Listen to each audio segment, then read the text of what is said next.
All right, this is hilarious. So I did my dice rolls and got a 5, 6, 7, and I figured what I'll do for that when I get. So here's some rules. Rules. Using poker, a pair equals what rules. Now let's do rules here, and then pair equals that book OpenStax book, and then three kinds, so three of a kinds, Bible. Just stop everything and I'll just go straight to Bible reading. And then for I had a straight, so 3 straight equals, that's like a 4, 5, 6, 5, 6, 7. So I got 5, 6, 7. That's going to be that set of OpenStax books. What's that? Okay.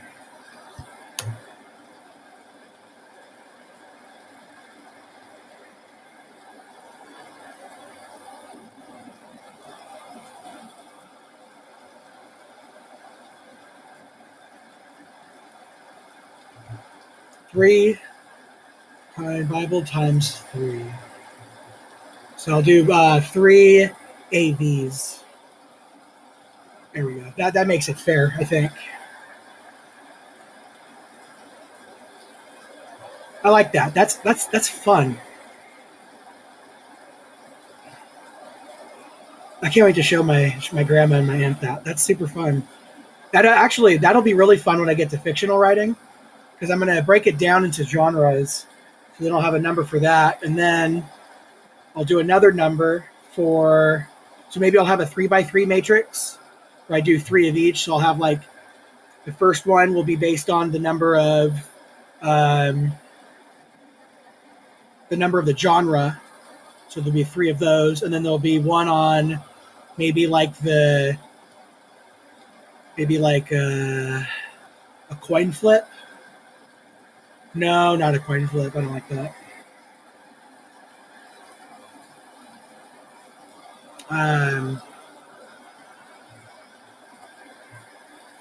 Let's send a text to a friend real quick.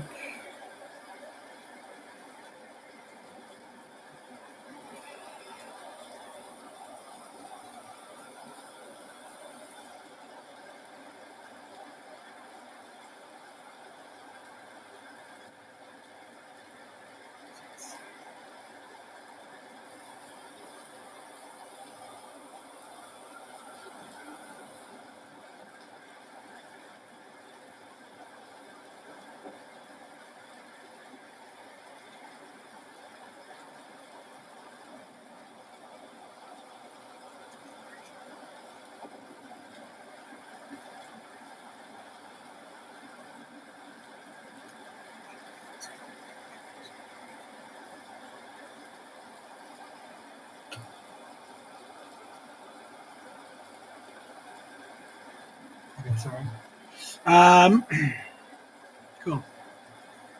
But while I was taking a little bit of a break, I decided to browse the naughty net, aka YouTube Shorts, and I found within the first 10 seconds of listening to a clip, a guy brought up one of the philosophy books that is on the list from the Wikipedia list I copied. So I am going to read that one. Something of Phenomenology of Spirit. I don't know how I remember that. So I'm going to go ahead and read that. Jeez. PDF.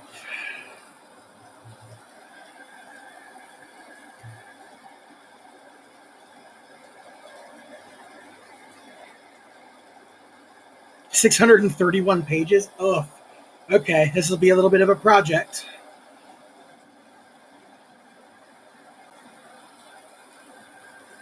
Oh my gosh, that is a lot. All right, title page, Hegel's Phenomenology of Spirit.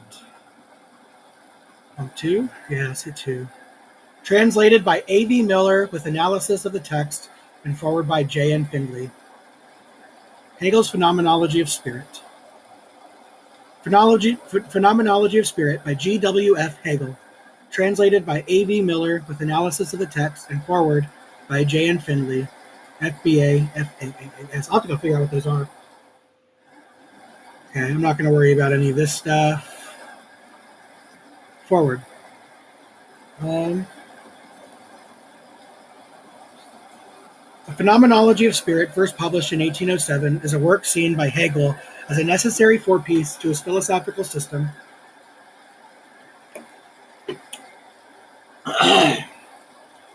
As later set forth in the Encyclopedia of the Philosophical Sciences, an outline of 1817, 27, and 30. But it is meant to be a forepiece that can be dropped and discarded once the student, through deep immersion in its context, has advanced through confusions and misunderstanding to the properly philosophical point of view. His task is to run through, in a scientifically purged order, the stages in the mind's necessary progress from immediate sense consciousness to the position of a scientific philosophy, showing thereby that this position is the only one that the mind can take when it comes to the end of the intellectual and spiritual adventures described in the book. But this sort of history, he tells us in Encyclopedia 25, section 25, necessarily had to drag in, more or less out of place and inadequately characterized, much that would afterwards be adequately set forth in the system. And it also had to bring in many motivating connections of which the adventuring mind was unaware, which explained why it passed from one phase of experience or action to another, and yet could not be set forth in the full manner which alone would render them intelligible. Hegel also, in preparing for publication of the work before his death in 1831, wrote a book which throws great light on his ultimate conception of it. It was, he writes, a peculiar early work. Eigentümliche frühere Arbeit. I need to relearn German. Which ought not to be revised, since it related to the time at which it was written, a time at which an abstract absolute dominated philosophy. See the final paragraph of the first section of Hofmeister's appendix zur Feststellung des Textes in the 1952 edition. This note indicates that while Hegel undoubtedly thought that the sequence of thought phases described in Phenomenology, phases experienced by humanity in the past and recapitulated by Hegel in his own thought adventures up to and including his own advance to the position of science in about 1805, was a necessary sequence, he still did not think it the only possible necessary sequence or pathway to science, and certainly not the pathway to science that would be taken by men in the future, or that might have been taken in other cultural and historical settings. For Hegel makes plain by his practice, as well as in some of his utterances, that he does not confuse the necessary with the unique, that he does not identify a necessary sequence of phases with the only possible sequence that can be taken. Hegel was obviously familiar with the branching variety of alternative proofs, all involving strictly necessary steps that are possible in mathematics, and it is plain that he did not think that a similar branching of proofs was impossible in his dialectical reasoning. Dialectic is, in fact, a richer and more supple form of thought advance than mathematical inference, for while the latter proceeds on lines of strict identity, deducing only what is explicit or almost explicit in some thought position's content, dialectic always makes higher order comments upon its various thought positions, stating relations that carry us far beyond their obvious content. What is obvious, for example, in being is not identity with nothing, and what is obvious in sense, certainty, is not its total lack in determinateness. If mathematical identities can thus follow different routes to the same or to different goals, dialectical commentaries can even more obviously do the same, and Hegel in his varying treatments of the same material in the two logics and in the Phenomenology shows plain recognition of this fact. A necessary connection, whether mathematical or dialectical, is not psychologically compulsive. It represents a track that the mind may or may not take, or that it may or may not prefer to other tracks on its journey to a given conclusion.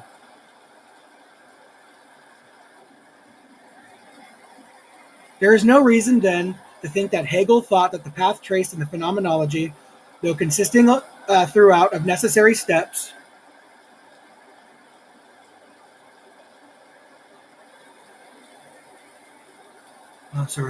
was the only path that the conscious spirit could have taken in rising from sensuous immediacy to absolute knowledge.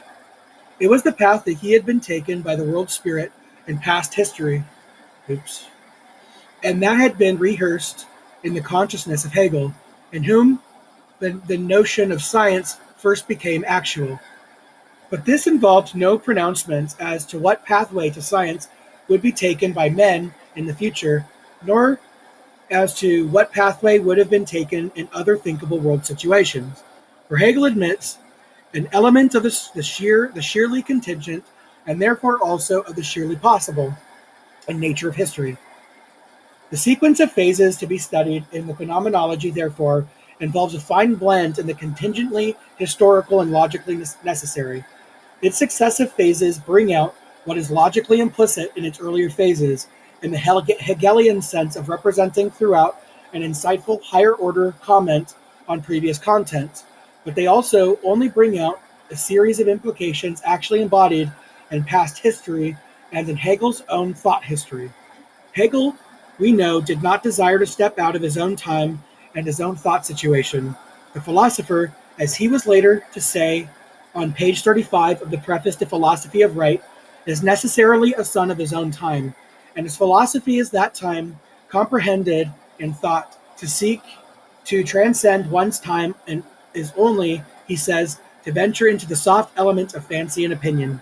The pathway to science taken in the future may therefore be different profoundly from the one studied in the Phenomenology. It may involve many abbreviations and alternative routings.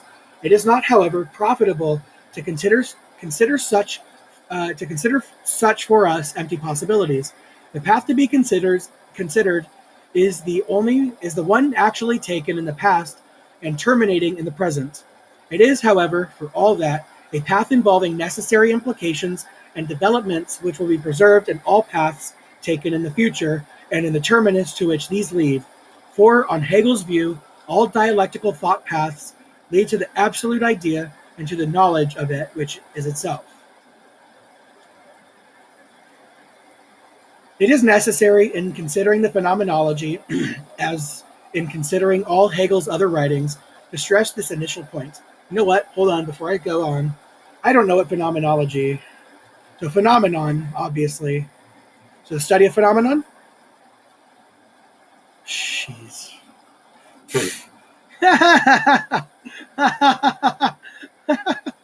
I hate that. Well, at least my readings are starting to pay off. That I don't even have to look up stuff in order to know what they mean. Cool. So the science of phenomena, I like that. The science of things that can be observed, as distinct from that of the nature of being. Okay. Okay, this will be interesting. Good. All right. As in considering all Hegel's other writings, to stress this initial point that though Hegel may mention much that is contingent and historical, and may refuse to break wholly loose from this, his concern is always with Begriff, or universal notional shapes that are evinced in fact in history. That's a book too. And with the ways in which these align themselves and lead on to one another, one can in fact only ultimately be regarded as distinguishable facets of a single all-inclusive universal or concept. For Hegel, the universal is no strengthless arbitrary distillation of the common features of what is individual and empirical. It is rather what must be conceived as realizing itself in what is individual and empirical, and as responsible for both the being and intelligibility of the latter. But what is but what is thus universal will not necessarily align together with what are contiguous in space and history, and hence, in the phenomenology, the conceptual treatment can jump wildly from one factual, empirical scene to the other, from one example, the scientific universals behind phenomena, to the fellow minds which discover them in phenomena, from the antique Stoics and skeptics who entrenched themselves in cogitative abstraction from contingent contents to the medieval devotees who located their explanatory abstractions beyond all such content, from the compassion which enables the man of conscience to forgive the sin-soiled man of action to the religious spirit which can see divine in all men, and so on. It is also necessary to stress here that the dialectical development which Hegel sees as connecting his phenomenological phases is a logical growth of notions out of notions, given to us who consider the cultural past of humanity as resumed in ourselves, but not given as a logical growth to those who, including ourselves, went through the actual cases of such notions, and not even exactly following the order of the corresponding particularizations. The mind of humanity in the past did not, for example, see the necessary logical step from the kingdom of laws behind nature to the kingdom of subjects who consider nature, nor did they in fact historically pass from the one to the other. It is we, the phenomenological students of the shapes of spirit, who see the logical connections between them, and therefore also the phenomenological purposes, the order in which they must be arranged. It is important, therefore, that from the very beginning we frame viable conceptions of the logical movements our notional shapes of spirit must undergo, movements of which temporal sequencers are often only inadequately and misplaced reflections. Subjectively, of course, as we have said, all these movements involve a species of reflection, a retreat to the vantage point of a higher order, and, as we might now say, metalogical examination, and the consequent bringing into view of what can be truly appreciated of a thought phase, though not necessarily what is meant or intended in an explicit content. But objectively, what are thus brought into view are other thought phases which, in a very wide sense, negate it or go beyond it, and which involve relations as various to the thought phase in question as being its necessary correlate or complement or opposite, or as being what is true of it, though not at all part of its content, and perhaps contradicting the latter, or as being a more explicit and perfect form of what some phase obscurely prefigures, or as being some inclusive whole or unity of which the phase in question can only be an excerpt. The logical movement which the phenomenology, like the rest of the system, exhibits is throughout the logic of the side or aspect or moment of that which, while it can be legitimately distinguished in some unity, and must in fact be so distinguished, nevertheless represents something basically incapable of self-sufficiency and independence, properties which can only be attributed to the whole into which sides, aspects, or moments enter, and a reference to which is accordingly built into each such side. On Hegel's basic assumptions, negation, in a wide sense that covers difference, opposition, and reflection or relation, an essence is essential to conception and being. We can conceive nothing and have nothing if we attempt to dispense with it. But negation is the wide sense, always operates within a unity, which is not as such divisible into self-sufficient elements, but is totally present in each and all of its aspects. And we conceive nothing and have nothing if we attempt to dispense with this unity. This unity, in a sense, negates the former or primary negation. It changes what in a sense, tried to be an independent element into a mere aspect or moment. The second sort of negation is not, however, comparable with the first. It involves a reversal of direction, which does not, however, annul the primary direction that it reverses. The distinctions are still there, but only as moments and no longer as independent elements. It is further, in retrospect, the unity which reverses the first negation, which also made that first negation possible. It is because a unity indivisibly underlies indistinct sides that each such side can acquire a certain relative self-sufficiency and independence, can after a fashion assert itself in opposition to the whole. But it is this unity also which forces the mind and also the thing, onward from one of its one-sided aspects to another aspect necessary to its completion, and which ultimately builds all sides in a single integrated or reasonable totality. From the point of view of the phenomenological student, we have here a dialectical process or sequence. This is always initiated by the understanding. That seemingly marvelous faculty, see phenomenology, see that section 32, that is able, as it were, to segregate aspects in an indivisible whole, and to endow the non-independent with a certain quasi-independence. This segregation is carried on by a dialectical phase in which other aspects then either negate, oppose, supplement, or are put into necessary relation with the first segregated aspect, which then loses itself with the other aspects in the many-sided but truly indivisible whole. From the point of view of the notional phases, here concerns they grow out of and into one another, not in derived temporal sense, in which the parts of an organism grow out of one another, but rather in the primary sense in which, for example, the whole series of numbers grows out of certain basic arithmetical principles. The notional integration thus indicated ends. According to Hegel, an absolute knowledge, or the absolute idea, the test of whose absoluteness consists simply in the fact that nothing further remains to be taken care of. Even the contingencies and loosenesses of connection that obtain the world are such as the sort of system we are constructing does and must involve. That Hegel does achieve this final integration is, of course, what many would dispute.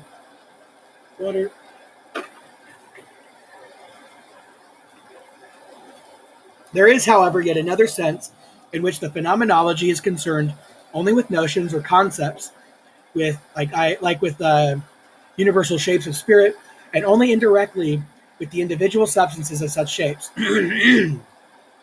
This depends on Hegel's view that conscious spirit or subjectivity is itself exhaustively analysable in terms of the three conceptual moments of universality, specificity, and singularity, and that it represents, in fact, merely an extreme form of these three notional functions, a severance or an alienation of them from one another, which is, of course, inseparable from their fruitful and necessary coming together. For Hegel does not believe in the subject as being some detached substantival entity standing in varying relations to other substantival entities, which are its subjects. The subject is, as said in the Encyclopedia, the active or self-active universal, the universal in a peculiar form in which it distinguishes itself from what is specific and individual, from what is perhaps given sensibly, and yet goes forth from itself and interprets and controls what thus confronts it objectively. In so doing, moreover, it makes its object its own, and is thereby enabled to return to self and to achieve consciousness of self. The thinking ego is further in another place, closely connected, in fact identified, much as by Kant, in the transcendental deduction, with the category or categories used in the synthetic constitution of objects by the understanding, and, at the end of phenomenology, the conceptualization of all objects, and their subjection to universals is not seen as different from the imposition on them of the form of self. The subject or ego is thus for Hegel not what we ordinarily understand by a personal thinker, but the logical function of universality and a particular sort of detachment from its species and instances. The mind for Hegel, as for Aristotle, is thus the place of forms, a bustling agora where such forms are involved in endless transactions and conversations, and though it is by the intermediation of such forms that there is a reaching out to their individual instances, they nonetheless enjoy a relative independence there, a detachment in the thought ether that they never enjoy elsewhere. Universals, of course, on Hegel's view, enjoy a sunken, implicit existence in natural objects, and they also enjoy some sort of being beneath the surface of natural objects as the essences or forces which explain them. They are also, in the logic, given as having a status as pure essentialites essential. Oh my gosh, essentialities. I'm sorry. Oh my gosh, that was hard. Or as notional shadows without sensuous concretion, in some sense, prior to the existence of nature and finite spirit. But however, much universals, and that universal of all universals, the idea, may exist apart from subjects, in any ordinary sense of the latter. The fact remains that they achieve their full development in truth and self-consciousness of spirit, in which all universal patterns of logical and natural being are reactivated and resumed.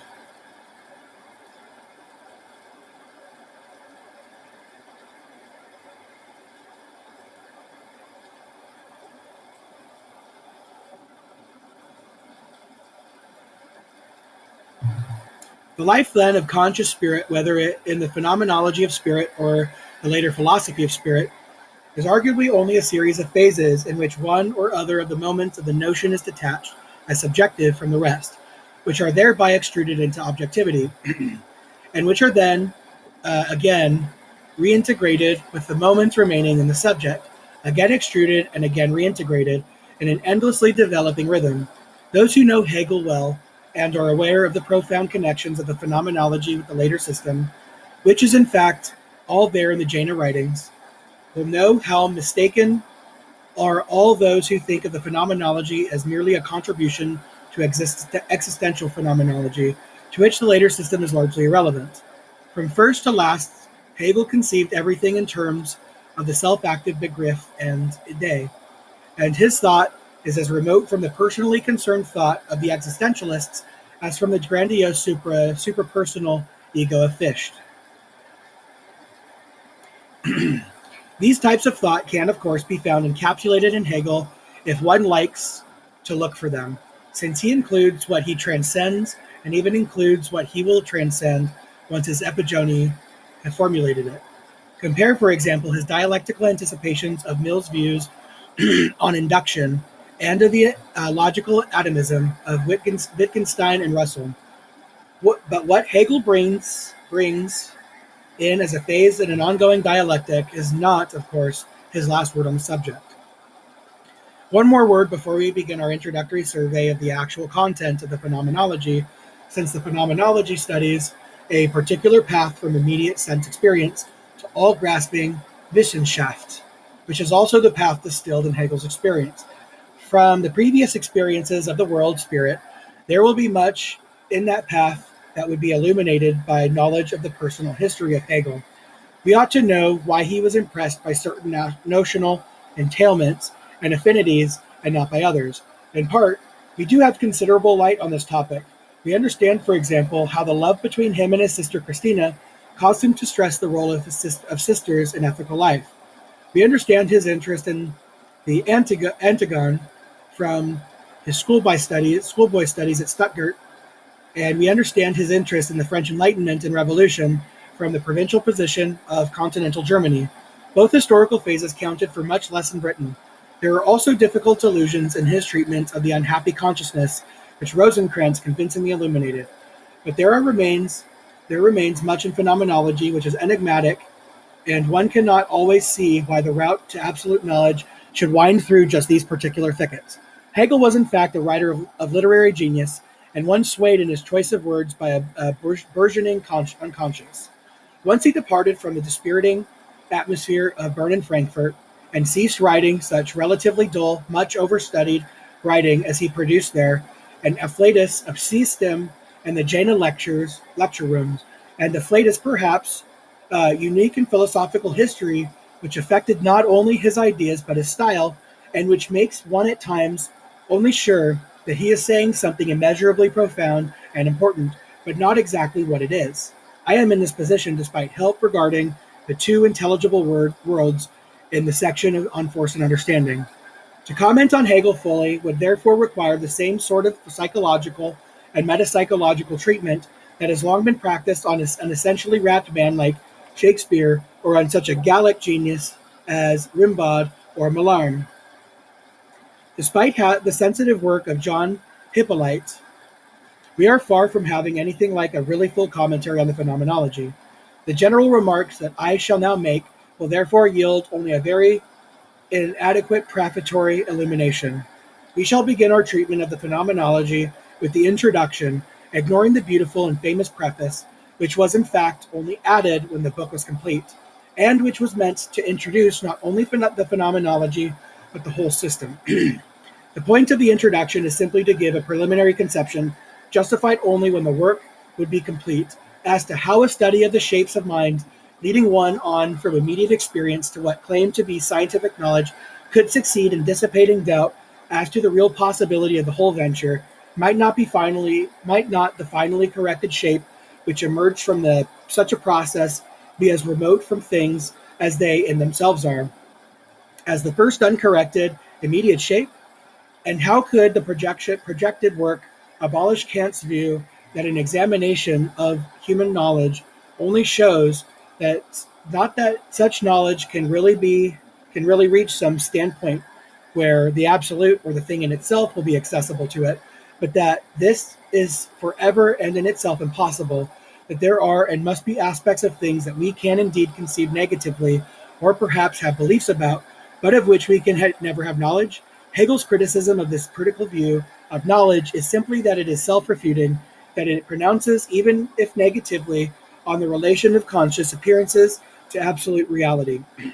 While claiming that the latter must forever transcend knowledge, to this self-refuting view, Hegel opposes the view that distinction between what things in themselves are and what things only are for consciousness or knowledge must itself be a distinction drawn with consciousness, that the former can only be the corrected view of an object, while the latter is merely a view formerly entertained but now abandoned as incorrect. The progress of knowledge will then consist in the constant demotion of what appeared to be the absolute truth about the object and what now appears to be only the way that the object appeared to consciousness, a new appearance of absolute truth taking the former's place. Hegel, however, assumes that this progress must have a final term, a state where knowledge need no longer transcend or correct itself, where it will discover itself in its object and its object in itself, where concept will correspond to object and object to consciousness.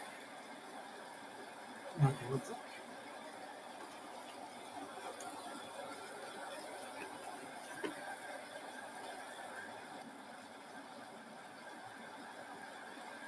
Interesting. Such a conception might seem to go too far, for surely an endless inadequacy of knowledge to its object would not destroy all meaning and validity in such knowledge, nor would this vanish were there to be aspects of things of which, as Kant held, we could only frame negative, regulative conceptions, but of which we could never have definite knowledge.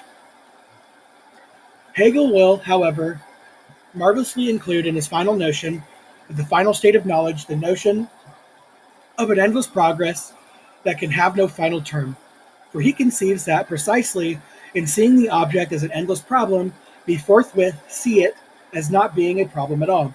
For what the object in itself is simply to be the other, the stimulant of knowledge and practice, which in being forever capable of being remolded and reinterpreted, is also everlastingly pinned down and found out, being just what it is.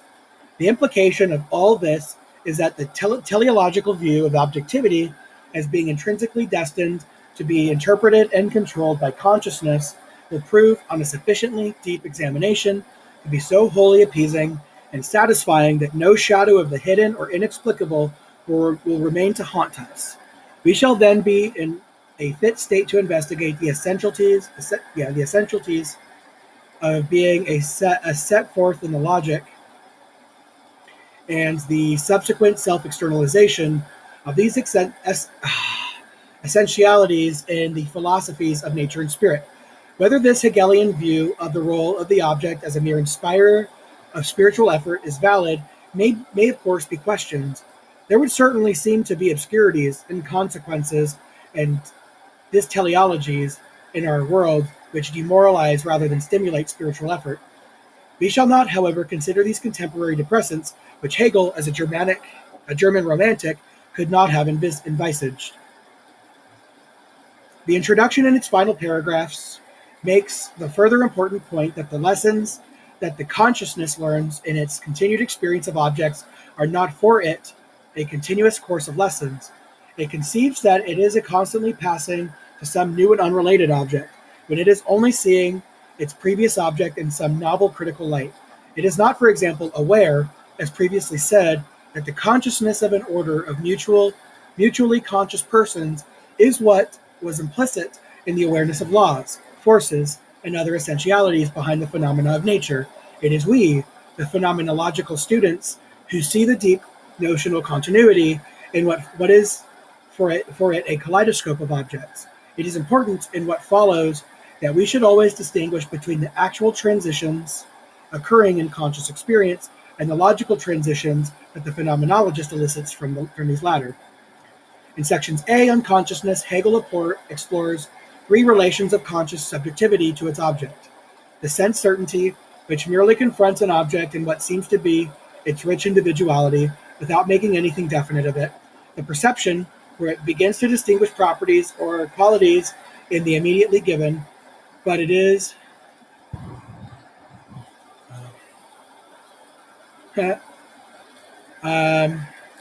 unable to integrate them in the unity of the perceived thing; and finally, the understanding, where the natures of things are seen as fixed patterns of mutual interference and interaction behind their manifest phenomenal surface. Sense certainty is dialectically flawed by its claim to qualitative richness and individual immediacy, since it is impossible to pin down the qualities which are thus felt to be rich and various, or the individuality which is thus felt to be wholly unique.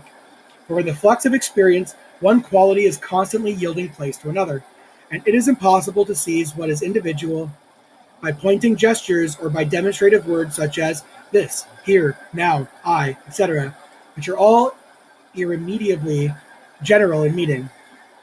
Perception, likewise, is dialectically flawed by its incapacity to integrate the separate characters it picks out with the unified individuality of the object to which it seeks to attribute them. Both lead on to understanding, where the universal in terms of which immediacies are to be understood is both a complex pattern unifying a number of discriminable characters, and also involves the distinction of the manifest and the dispositional, the latter being part and parcel of such notions as permanent nature, specific essence, force, and law. But the realm of the essential and dispositional is dialectically flawed by its inability to explain the comprehensive dovetailing of essential natures, forces, and laws into one another, so as to form only one system of interacting essentialities. It is by recognizing something akin to the explanatory unity imparted by a conscious mind to all that it considers, that this dialectical flaw is removed, and that the consciousness of objects is replaced by self-consciousness, or by a consciousness of consciousness. It is important to realize that the sensing, perceiving, understanding, and self-conscious mind does not perceive the logical connections which lead from each of these stages to the next. It is we, the phenomenologists, who perceive them. The consciousness itself there is simply a blurred sensuous confrontation with unseizable qualified particulars, which becomes clarified into a perception of things which in some manner mysteriously unite different aspects or characters, and which then becomes organized in the sense of a number of regularly recurrent natures, making dynamic impacts upon us and upon one another. From this, the glance simply switches to the rational creature around oneself, who are all interpreting the same objects without identifying their interpretive acts with the interpretations embedded in things. It is the watching phenomenologist who discerns all these transitions, and who above all performs the difficult non-formal transition from things or interacting in a manner X to we are all understanding things as interacting in a manner of X. From consciousness A, we have therefore jumped to B, self-consciousness, where our object is now a conscious ego, an actively functioning, categorically synthetic universal, looking about for fully specified and individualized contents to interpret intellectually and to master practically. Practical desire, which transforms the object, is at this stage more important than intellectual interpretation. But the active universality of the subject ego is at first unwilling to see in the active universality of the object ego a just reflection of itself. It at first tries to demote the object ego to one that will indeed recognize it as a subject ego, but whom it, in its turn, will not fully recognize as an active object. This demotion of object egos by subject egos then inevitably leads to what Hegel calls a life and death struggle. Each subject wishes to be the sole center of active universality and to risk all in asserting his claims. Such a policy, however, threatens to deprive each subject of the recognition he demands, and hence the struggle develops into one for a sovereign position among actively universal subjects, all others being wholly subordinated to this one. But this one-sided aspiration is also self-frustrating, since the recognition one receives from a pale reflex of oneself can be no true recognition, and will in fact impoverish the receiver, whereas the recognition the serf accords to his lord, and the work he does for him, will raise him to a far higher consciousness of active universality than the Lord could ever enjoy.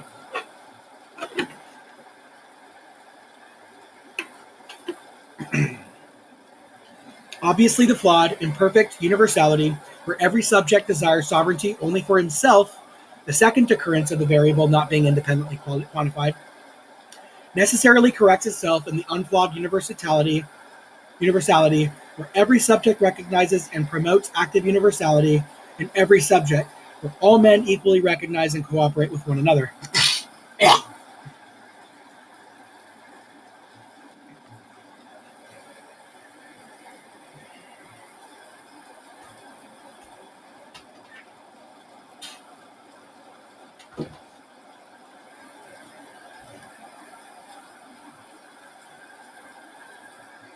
Yeah. This stage must, however, at first, be present as an inner ideal to which the particularity of interpersonal existence will not as yet conform. The world is not as yet so arranged that all can be servants and thus all lords to one another. The self-active universal therefore withdraws stoically into the emptily abstract fortress of reason and virtue, or recognizing this emptiness into a similar impractically skeptical fortress, which commits itself to nothing whatsoever, whether theoretical or practical. Finally, we have an extreme, pathological form of spiritual withdrawal in which consciousness, unable to disengage itself from a rational particularity, simply identifies itself with the latter, and is then led to extrude the rational universality, which is its true self, into a mystical, unattainable beyond. Consciousness, in this last pathology, makes itself the universal serf, while the Lord in his perfection becomes no one and dwells nowhere. Such a strained separation of moments that necessarily belong together cannot but break down. Consciousness must pass from a wallowing, self-abasing mysticism to a reasonable frame of mind. It must see the world in all its natural and social arrangements as something to be known, enjoyed, and improved by all, since it embodies the same universality that is active in each subject. Here again, we must stress that the logical sequence of phases from the life and death struggle to reason is not a logical sequence for those who live through it. They pass from Hobbesian egoism to various forms of abstract intersubjectivity, then to despair, which locates all shared universality infinitely above and beyond themselves, and then to a confidence born from the sheer absurdity of such despair, all without seeing the secret logical links which link one such attitude to another. The next section of the Phenomenology, devoted to various forms of the Vernunft, or reasonableness, gets off, after a short discussion of the Hegelian meaning of idealism, as a philosophy which discovers the same universality and the world as a subjective thought, to a consideration of various forms of scientific empiricism and experimentation.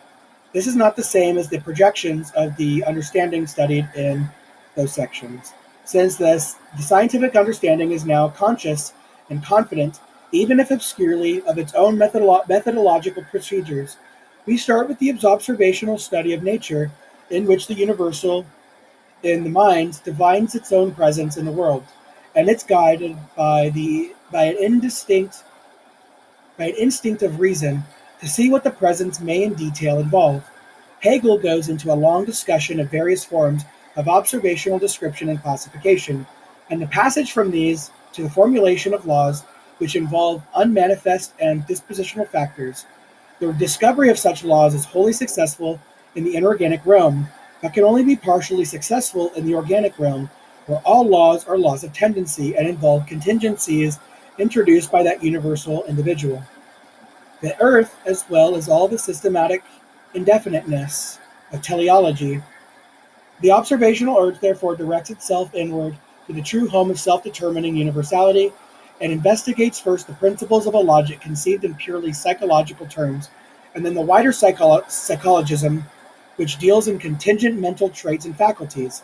This treatment of the conscious inwardness, as if it had the contingency and the singularity of external natural being, leads, however, inevitably to attempts to physicalize consciousness, to identify it with a thing or a set of things that we find out there in the natural world.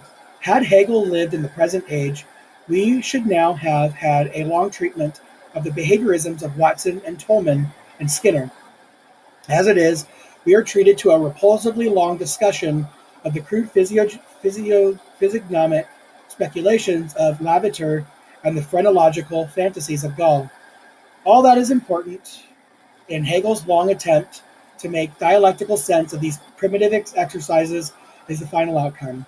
That a self-consciousness can be reduced to something like a bone or a bone structure, then a bone or a bone structure must be credited with all the intentional negativity and the negation of this negativity involved in self-consciousness. The maneuvers of reductionism are accordingly vain. If mind can be modeled by matter, must be possessed of every intricate modality of mind.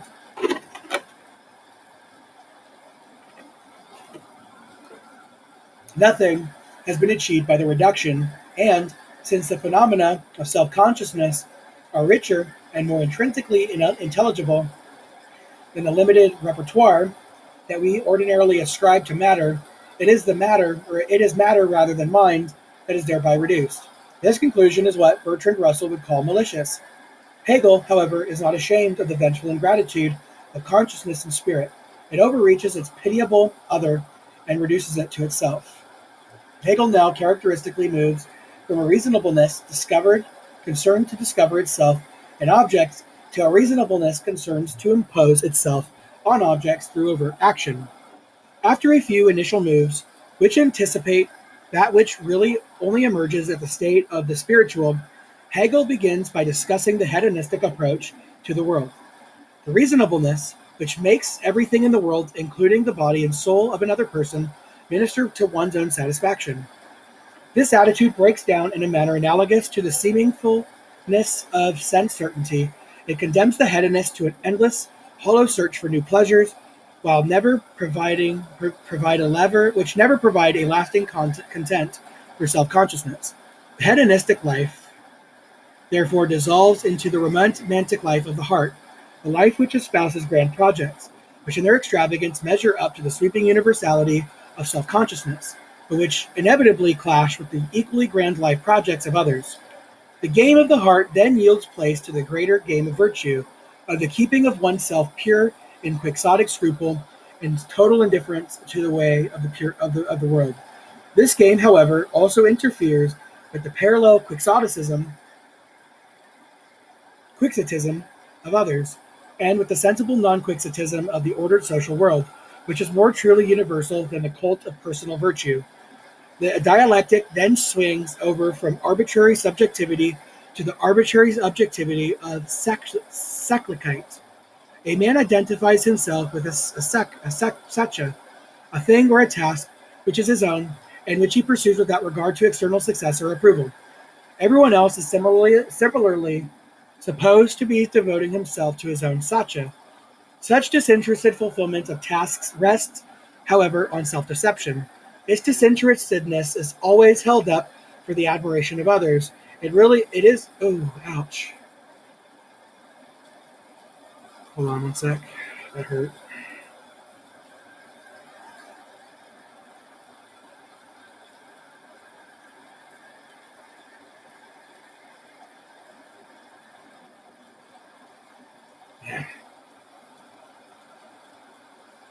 Its disinterestedness is always held up for the admiration of others and is really a form of personal exhibitionism. When this is exposed, disinterestedness shifts to a moralistic form, setting up absolute prescriptions of various simple sorts: tell the truth, help others, etc. These can, however, never achieve the complete exceptionlessness to which they aspire. Reasonableness then finally assumes the Kantian form of identifying the universal with the formally universalizable or self-consistent. This, Hegel shows, is as vacuous as the universalism of the Stoics or the Skeptics, since any way of life can be rendered formally self-consistent. Therefore, move to a universalism which is substantial as well as subjective. The universalism of the ethical life of an actual community, whose laws and customs clothe and bare bones of ethical prescriptions with living flesh and make the universalizing life genuinely possible. We pass from merely reasonable, Vernunft, to the higher stage of the spiritual, Geist. Hegel finds the exemplary material for his first rudimentary form of spirituality in the ethical world of Greek tragedy, with which he has come into vivid contact in his gymnasium studies at Stuttgart. Rudimentary spiritual life is not the life of an undivided community with which the individual subject identifies himself wholeheartedly. It is essentially bifocal and centers as much in the family, with its unwritten prescriptions dimly backed by dead ancestors, as in the overt power of the state.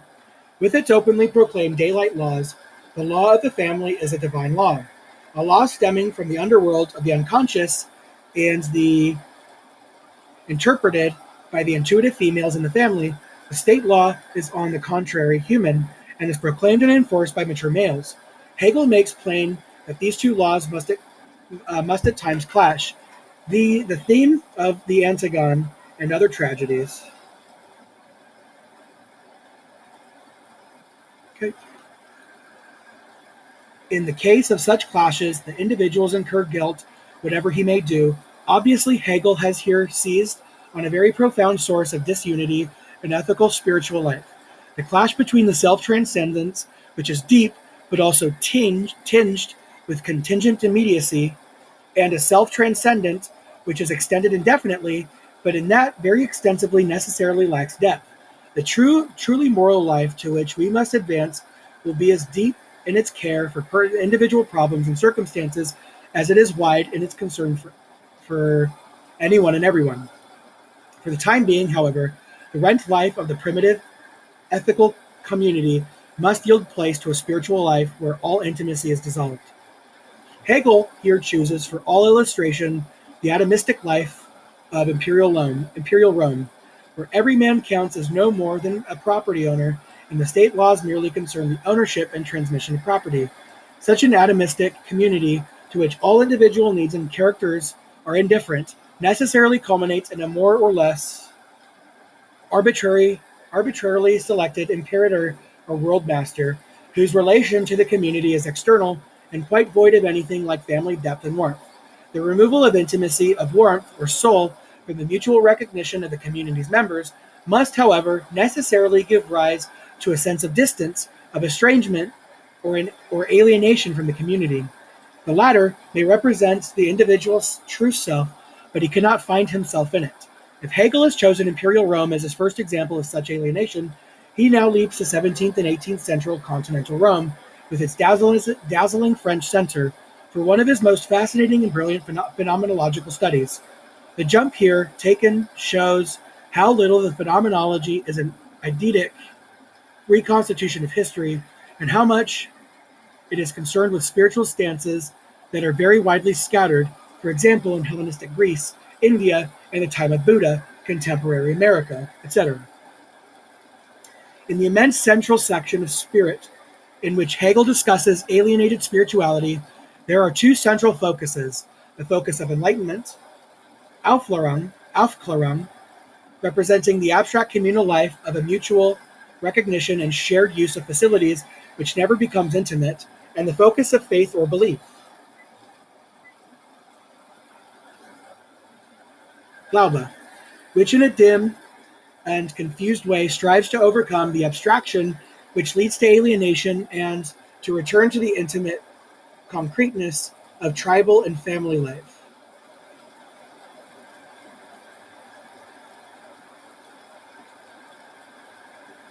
It seems clear that in this section, Hegel is really characterizing the spiritual life of Germany, that eternal service, servitor among nations, condemned to admire and imitate the brilliant, brittle universalism of French life and culture, while always hankering after the integrity and concreteness of a simpler, sturdier, more peasant-like vision, the vision which expressed itself, for example, in the Rhineland masters or in countless religious sculptors and woodcarvers. The German 18th century was one of the high points of such alienation. If it was the age when Voltaire and Maupetit plumed themselves at Frederick's court, it was also the age of the Pietists, so strong an influence in the early life of Kant and Hegel, the simple good people who scorned all but the precepts and transforming example of the Holy One of the Gospels.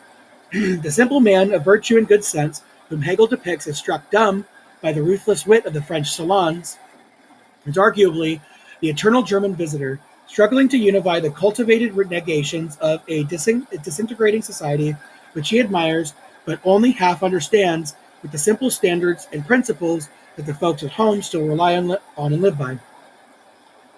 The spirituality of the Enlightenment is first sketched in a section entitled Enlightenment and its Realm of Actuality. This spirituality is characterized as being essentially one of culture, Bildung, by which nothing immediate or natural is reckoned as of importance. Its universality is that of the open variable. One must always be ready to progress further, to develop talents and possibilities, to replace one's initial constants with others. This open variability reveals itself, on the one hand, in the infinitely ramifying structure of the state bureaucracy, culminating in the monarch, and, on the other hand, in the endless open variability of economic life, in which enterprises always expand or decline, fortunes go up and down, the extreme wealth always goes flanked by abject penury. This spirituality is also one of divided values. Residues of feudal loyalty will still attach to the bureaucracy and the monarch, while new values, whether favorable or unfavorable,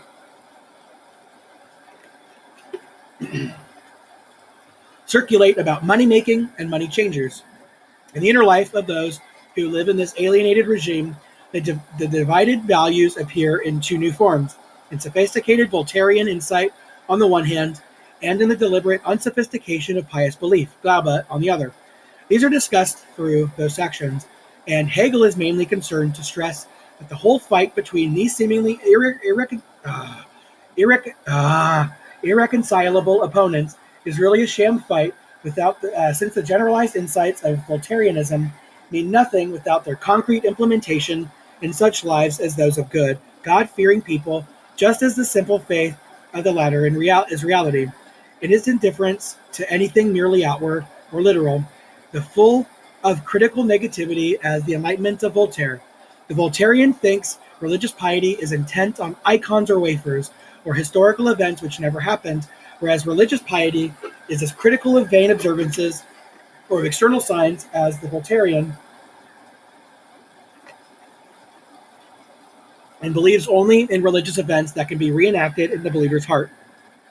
And if the Voltairean regards the God of pious worship as a mere projection of its thought, the pietist agrees with him in worshiping a God felt not to be alien to his own spirituality, but as being the universality of which he represents only the contraction.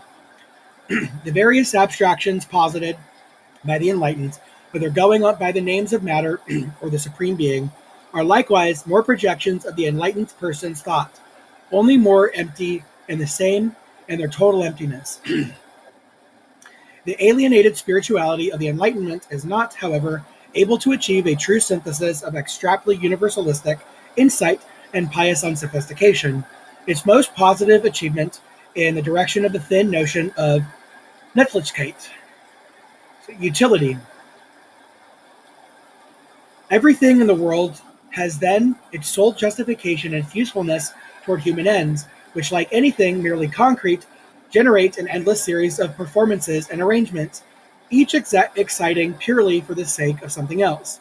But the two abstractions of individuals' subjectivity on the one hand, with its intimately felt demands, and the indifferent external bureaucratic economic machine on the other.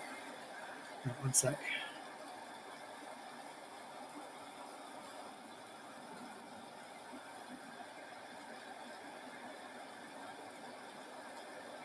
Oh, sorry. I got a big swelling in my arm. So I've had it happen before, but I just like to just kind of play with it for a minute.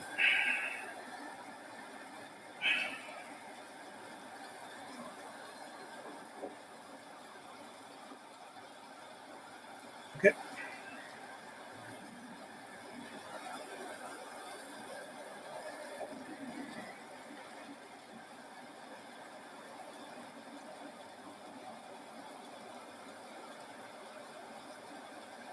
I'm going to reread the sentence.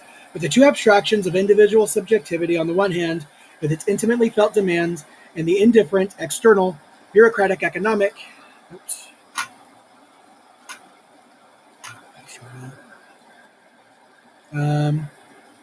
machine on the other, have necessarily to come together, and this is at first brought about in an abstraction which liquidates both. Much as emptily restless becoming in the logic is the joint outcome of emptily abstract being and emptily abstract nothingness. The pure self-assertion of the individual person, the element always passed over by the whole alienated society, storms the Bastille, and creates a society which will reflect and express his absolute self alone. It does not, however, take Hegel long to exhibit the purely destructive and ultimately self-destructive profile of the spiritual stance. Spiritual syncretism can have no program but the drowning and doing away of everything and everyone. It can generate no principle of self-differentiation. It can throw up no genuine or permanent leadership. It is a government by junta, by cabal and intrigue, and can achieve only the universal suppression and liquidation of individuality. It would have been interesting if, instead of this dialectical criticism of the relatively innocuous and transient synthesis of liberty, equality, and fraternity, dismembered almost as soon as formed, we had Hegel's criticisms of far more adhesive pitch, like abstractions of the Communist Manifesto, in which the feet of humanity would seem as if forever entangled. The third of Hegel's studies of spirituality is entitled Spirit Sure of Itself, or Morality.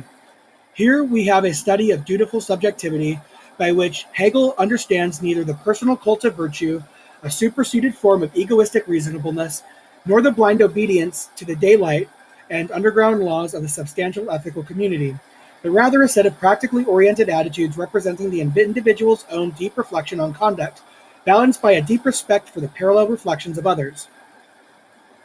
The moral view of the world sees the fulfillment of duty not only as a whole task of man, but also as the whole purpose of nature, and also a continuation of life and consciousness beyond the limits of our present state. Such a view requires supplementation by theological postulates. We must posit a God who will guarantee the indefinite survival that will make endless moral progress possible, and who will also complete the moral good of virtue with the natural good of happiness. Such a view is at once involved in peculiar contradictions and in the bad faith and hypocrisy, Verstellung, used to cover up such contradictions.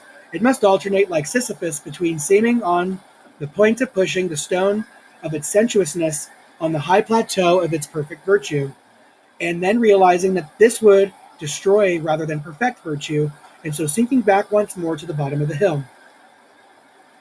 These self-contradictory postulations and these hypocritical self-deceptions are then all cured in the spiritual stance of pure conscientiousness, where the subject makes his goal the simple doing of his duty as he sees it, without worrying about its relations to the natural or supernatural order, or without raising the unreal issue of what he should do once he has achieved perfection. Conscientiousness, so defined, has its standard of certainty in itself. It is undisturbed by the conflict of prima facie duties, since it is the sole arbiter as to which must override which. It is also undisturbed by the conflict between different men's consciences, since it is not part of the idea of conscience and it should pronounce identically to different men. The cult of conscience is a religion at once lonely, yet at a higher level communal. My conscience, in its absolute majesty, legislates for me, and for me alone, but its legislation for me is recognized as valid by all conscientious persons, and so in a sense becomes a law for all.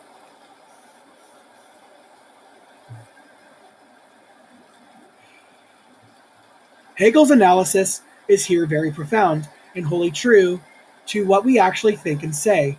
It is superior to analyses which argue that where consciences differ, one or other must be mistaken, failing to see that they thereby remove the one solvent virtue of conscientiousness, that it can decide issues which are in the abstract undecidable. This solvent virtue of conscientiousness, however, open to difficulties. Though inerrant in what it proclaims, it can at times be thought. Oops. Ah.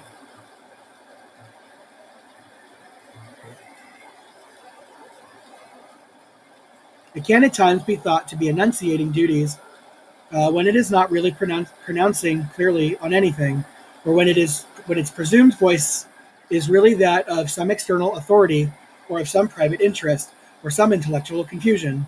And while the communion of conscientious persons must always respect my conscience, they may at times doubt whether some pronouncement really springs from my conscience, whether it is not the expression of some hypocritical personal interest.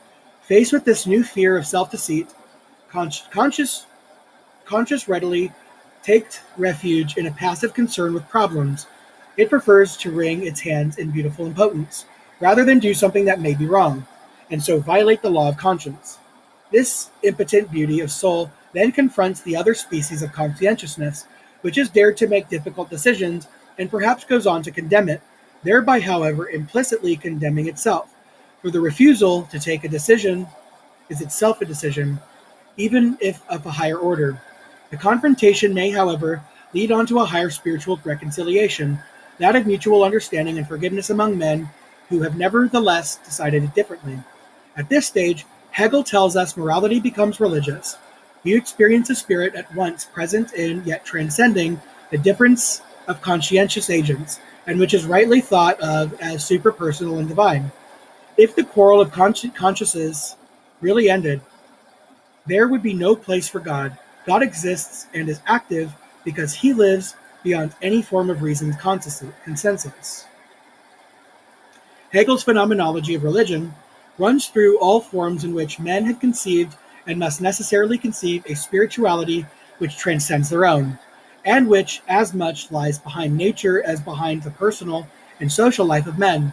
He writes beautifully of the Iranian religion of light, of the Indian pantheisms which place the malign and sinister alongside the beautiful and good, of the Egyptian religion of the understanding with its passion for geometrical forms and for enigmatic sculptural and combinations of human rationality with animality. From all these, we pass on to the art religion of Greece, which, if tinged, in Hegel's account, with 18th century German sensibility and romanticism, is still described with aptness and beauty. The sculptured god represents to Hegel a fine fusion of rational self-consciousness with sensuous externality, and the same applies to the hymn and the rite, to the athlete with his glorious public body, and to the semi-religious performances of tragedy and comedy. All forms of religion which unite the self-consciously human with what transcends it must, however, suffer decay and attribution in a period when man becomes alienated from his deeper self, a period such as that of Rome under the Caesars, or again of Europe in the 18th century, and so on. It was at such a point in time that Christianity, the absolute and revealed religion, first made its appearance, a religious stance in which human spirituality strives upward, toward, and becomes one with a spirituality which transcends the human, while the latter likewise is seen as coming down into the transfiguring human spirituality. If this spiritual identification of two natures was conceived of at first occurring in the historic persons of Jesus. Oops, hold on.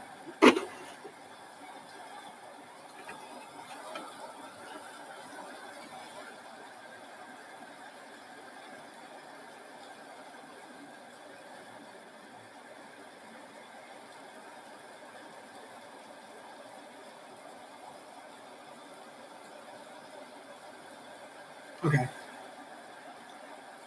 It was also thought of as being capable of being shared by a whole society of believers, to whom the divine spirit at work in Jesus could be further communicated.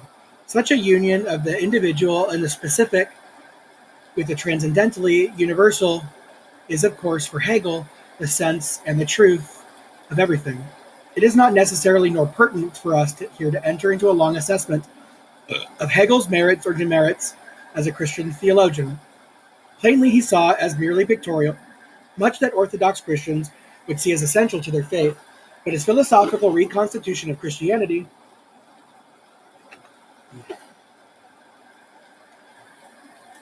strays no further from his original than, for example, the Aristotelian Neoplatonic reconstitution of Aquinas.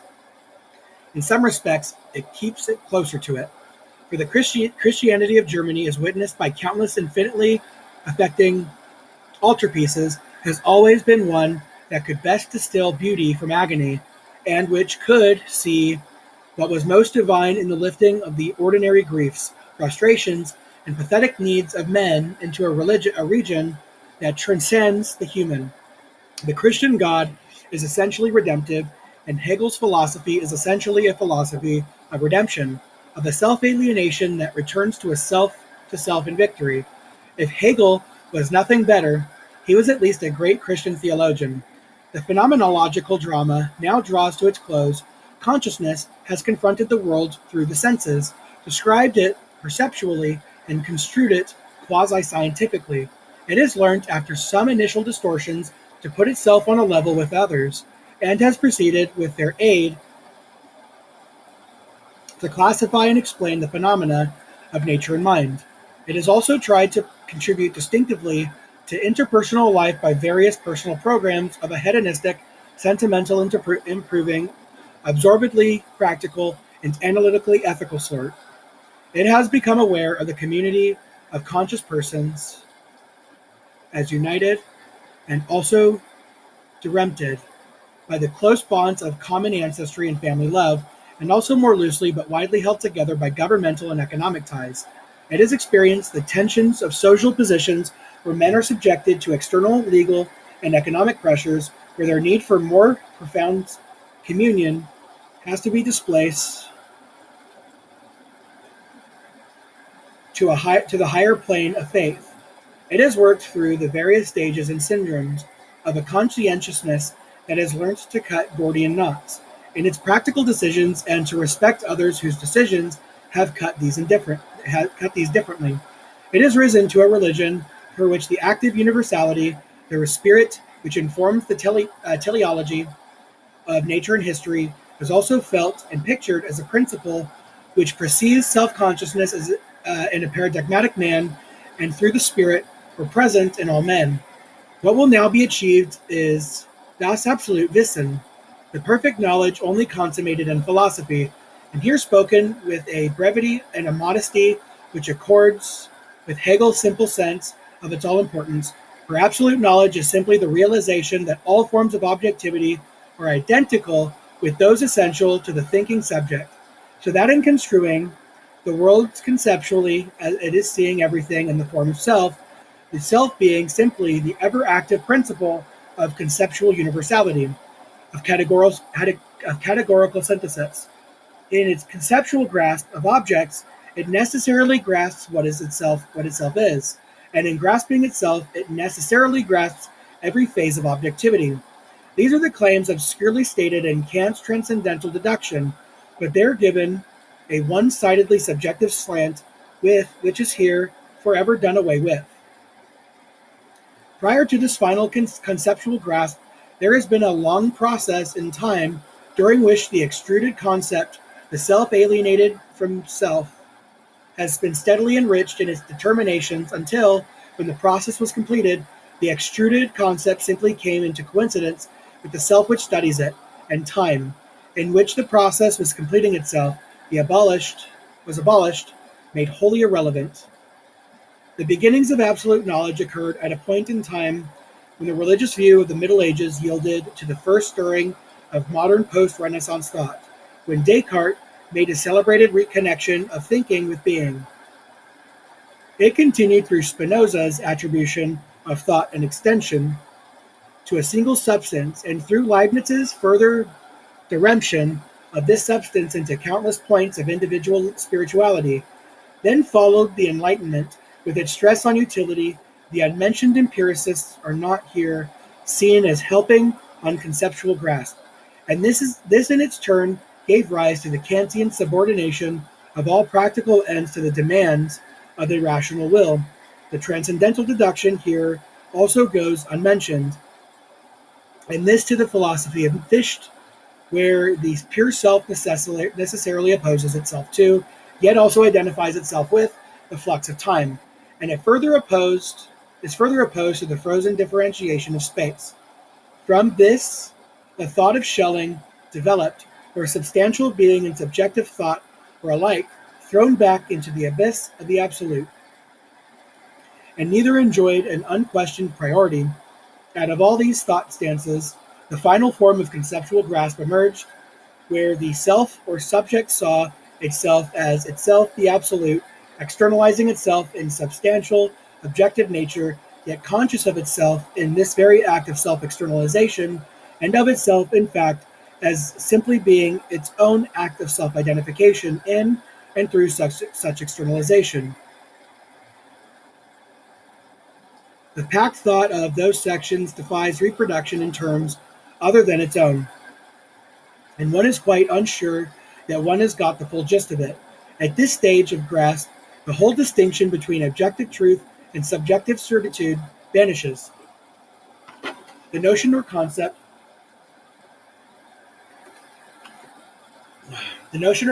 unites both aspects in itself.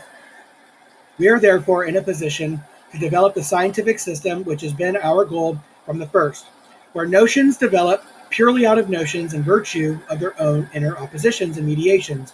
Obviously, what Hegel is here anticipating is the logic or metaphysics, which is the first part of his system. He tells us that this system must then go on to exhibit the self-externalization of his purely logical categories in the self-sensuous shows of nature and in the contingencies which fill space and time, and that it must then study itself, returning to itself out of nature's externality, a return which will restate the content of the phenomenology in the form of a real history of spirit, i.e., the philosophy of spirit, which will form the third part of the system. What has further happened at this point is that the phenomenological we that has been examining and ordering the shapes of consciousness has itself become one of their number, has revealed itself as being the final shape of consciousness. As such, it now appropriates and remembers the whole content of the development that it has been studying, and can go on to study alignments of shapes which are as much shapes of being as of its own conscious certitude. We might, at this point, go on to analyze the superb Vorrede, or preface, which Hegel wrote early in 1807 as an introduction not only to the phenomenology, but to the whole system. We shall, however, abstain from doing this, and shall leave the reader with a task which he should be able to perform with pleasure, provided he reads the rest of the book before the preface. What we have said in this foreword is only meant to be a sketch, a preliminary help, and the same applies to the analyses that have been added to the translated paragraphs of the text. They are meant to orient the reader in the thickets of the text, not to provide exhaustive or wholly reliable guidance. They have been found useful by my students and may prove useful to others. Mr. Miller has further translated the text with great care and faithfulness, but no amount of either will achieve unambiguous perspicuity where the text fails to provide it. I learned that word from Andrew Tate. That's funny. At the end of these remarks, it may be asked whether Hegel's self-justifying circular series of spiritual characterizations has done anything like show that the real must coincide with the intelligible, or that the truth about anything will consist in its teleological relation to the emergence of spiritual self-consciousness. He has certainly shown up the absurdity of believing in objective arrangements which are wholly out of gear with our categories and our thought demands, and which are not at all accommodated to our theoretical requirements or to our practical approaches and endeavors. but he has exercised the doubt that there may be sides of the world which will remain obstinately and depressingly unintelligible, and which are without a significant teleological relation to our spiritual goals and endeavors, and which may, in the end, bring these all to naught. These doubts, to which the state of science and the state of the world lend some substance, are not, however, such as can be considered in this foreword.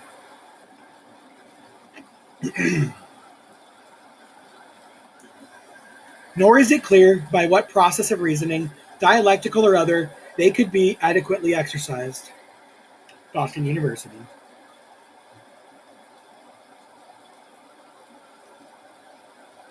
I'll go ahead and read this one too. Translator's foreword.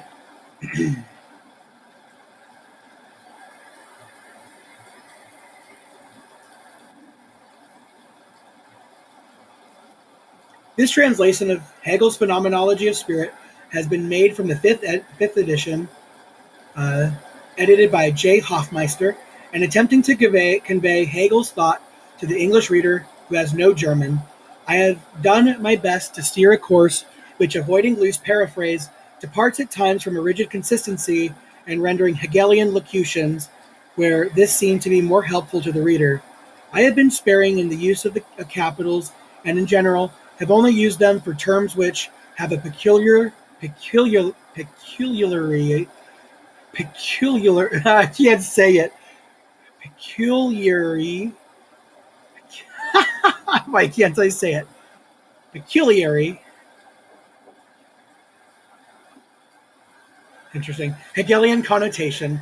The German Verstand I have translated by the understanding. Where the capital is omitted, the word has the usual English meaning. The translation was undertaken at the suggestion of Professor Findlay, to whom I am greatly indebted for encouragement and advice. I also wish to thank Professor H.S. Harris of Glendon College, York University, Toronto, who saw parts of the translation and have offered helpful criticisms and suggestions. Responsibility for the translation rests, of course, with me. Thanks are also due to my wife, Frances, who typed the final draft of my manuscript. Oh, cool, Rivendell. A.B. Miller. I'll go ahead and do the contents. Contents. Preface. On scientific cognition. The element of the true is the notion, and its true shape is scientific system. The state of spiritual culture at the present time. For the principle of science is not the completion of science. Objections to formalism. 7. The absolute is subject. The meaning of this. 10. The element of knowledge. 14. The elevation of consciousness into that element is phenomenology of spirit. 15. The transformation of picture thoughts and familiar ideas into thoughts. 18. And these into notions. 20. To what extent is the phenomenology of spirit negative, or how is the false contained in it? 22. The historical and mathematical truth. 23. The nature of philosophical truth and its method. Objections to schematizing formalism. 27. Requirement for the study of philosophy. 35. The negative attitude of ratiocinative thinking, its positive attitude and its subject. 36. Philosophizing by the light of nature, sound common sense. 41. The inspiration of genius. 43. Conclusion, the relation of the author to his public. 44. Introductions. 46. Consciousness is section A. 58. Section 1, sense certainty, or the this and meaning. Section 2, perception, or the thing in deception. Section 3, force in the understanding, appearance in the supersensible world. Section B, self-consciousness. Subsection 4, that's part 4, the truth of self-certainty. Sub A, independence and dependence of self-consciousness, lordship and bondage. B, freedom of self-consciousness, stoicism, skepticism, and the unhappy consciousness. Section C,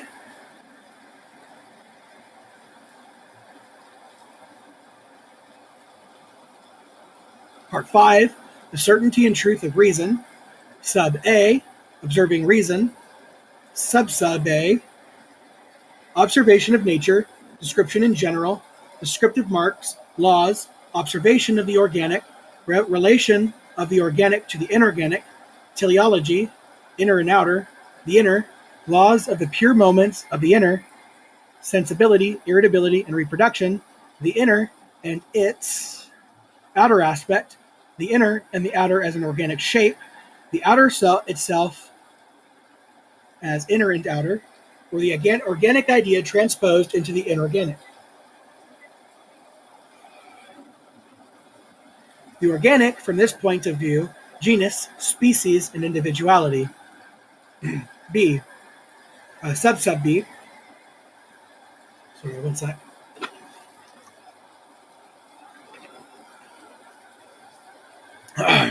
Sub B. Observation of self-consciousness in its purity and in its relation to external actuality. Logical and psychological laws. Sub C. Observation of self-consciousness in its relation to its immediate actuality.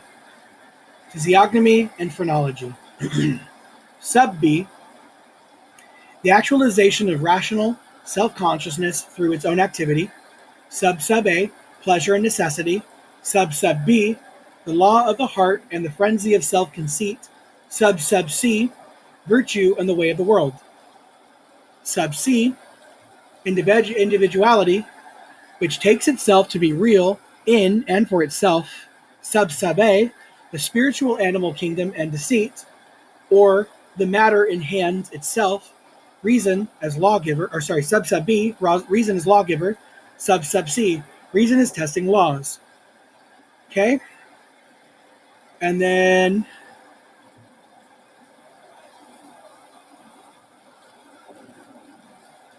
so then I guess BB, CC, DD, okay. So I guess it's part of 3, part A, part BB, I guess, spirit. Part 5, 1, spirit. Sub A, the true spirit, the ethical order. Sub A, the ethical world, human and divine law, man and woman. Sub B, ethical action, human and divine knowledge, guilt and destiny. Sub C, legal status. Sub B, self-alienated spirit, culture. Sub 1, Sub 1, Sub A, culture in its realm of actuality. Sub B, faith and pure insight. I'll have to have a better way of doing this another time. Sub 2, the Enlightenment. Sub A, the struggle of the Enlightenment with superstition. Sub B, the truth of enlightenment. Sub 3, absolute freedom and terror. Sub C, spirit that is certain of itself, morality. Sub A, the moral view of the world. Sub B, the semblance of, or duplicity. Sub C, conscience, the beautiful soul, evil and its forgiveness. Okay? And then part CC, part 7, religion. Sub A, natural religion. Sub A, God is light. Sub B, plant and animal. Sub C, the artificer. Sub B, religion in the form of art. Sub A, the abstract work of art. Sub B, the living work of art. Sub C, the spiritual work of art. Sub C, the revealed religion. And then part DD, which is part 8, absolute knowing. And then analysis of the text by J. and Findlay. And then there's an index.